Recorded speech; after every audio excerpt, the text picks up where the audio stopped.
Today we're looking at Psalm 143 together, and this is another one of David's Psalms where he needs deliverance and he's crying out to God. And so there's so many Psalms like this, aren't there?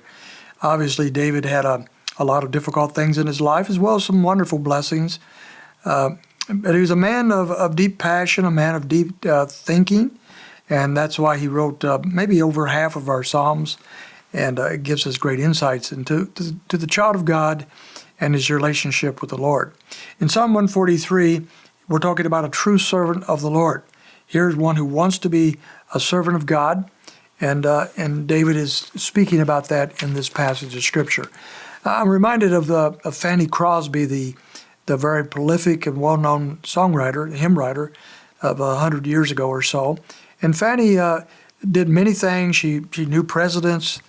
She was a mover and shaker in many areas, but she had inscribed on her gravestones these simple words: She hath done what she could do. Okay, she only did what she could do. She saw herself as a servant of the Lord, no matter how much the Lord may have used her.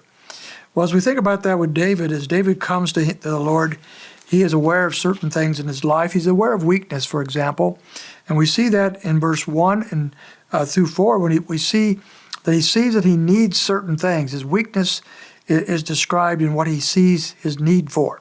First of all, he needs God's power.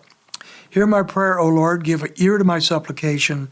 Answer me in your faithfulness, in your righteousness. And so he calls out to God because he needs God's power. He lacks the power to rescue himself. He lacks the power to deal with the situations in his life. And it's when we recognize our weakness that the Lord begins to strengthen us. And so he recognizes that. Secondly, he recognizes the need for grace. Verse 2, and do not enter into judgment with your servant, for in your sight no living being is righteous. No one can be righteous before God. So we need his grace. We are people in desperate need of the grace of God. And the servant understands that. And he also needs the Lord because he feels overwhelmed. Much like in Psalm 142, he is overwhelmed by his enemies, by people. People are what are dragging him down. For the enemy has persecuted my soul and has crushed my life to the ground. He has made me dwell in dark places, like those who have been long dead. Therefore my spirit is overwhelmed within me.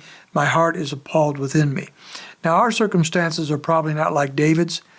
David had a physical concern. He was being hounded by Saul and others to take his life. And so this was a true physical concern.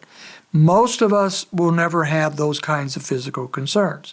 But we do know what it means to be under the gun of other people, under the disapproval of someone, being harmed by the words and actions of other people. And those things can bring us very, very low, can't they? And because they bring us low and to a place of despair, we can feel overwhelmed by the circumstances and the people in our life. And so what does he do? Well, beginning in verse 5 and 6, he contemplates God. He turns from his troubles and the troubled people in his life, and he contemplates God. Notice two actions. In verse 5, he says, I remember the days of old. I meditate on all your doings. I muse on the work of your hands. So he turned back to think about God and remembers times when he had done that in the past. So he wants to contemplate the Lord. He wants to think about the Lord. He doesn't want to spend all of his time and all of his thinking on the troubles that he faces. Instead, he turns to consider God in the midst of his circumstances. And then he longs for God as well. Look at verse 6. I stretch out my hands to you. My soul longs for you as a parched land. And so what he recognizes as he turns to the Lord and contemplates the Lord is that he longs for the Lord, like a parched land, like in the middle of a drought, and the land needs a good rain. So he recognized that his own soul has been parched. And what he needs desperately more than anything else, even more than being rescued from his enemies, he needed God. And so his hands are stretched out to him. Remember when Jesus was talking to the Samaritan woman in John chapter 14, and she basically was a woman of great need, a great spiritual need, and in essence he said to her, look, I can give you a living water that will spring up within you, that will give you the spiritual sustenance that you desperately, desperately need. And that's the situation of all of us before Christ and even after Christ, because David is a redeemed man here. But even in our Christian walk, after we know the Lord, how desperately we need to turn to Him and find His sustenance to quench the thirst, the spiritual thirst in our hearts and souls.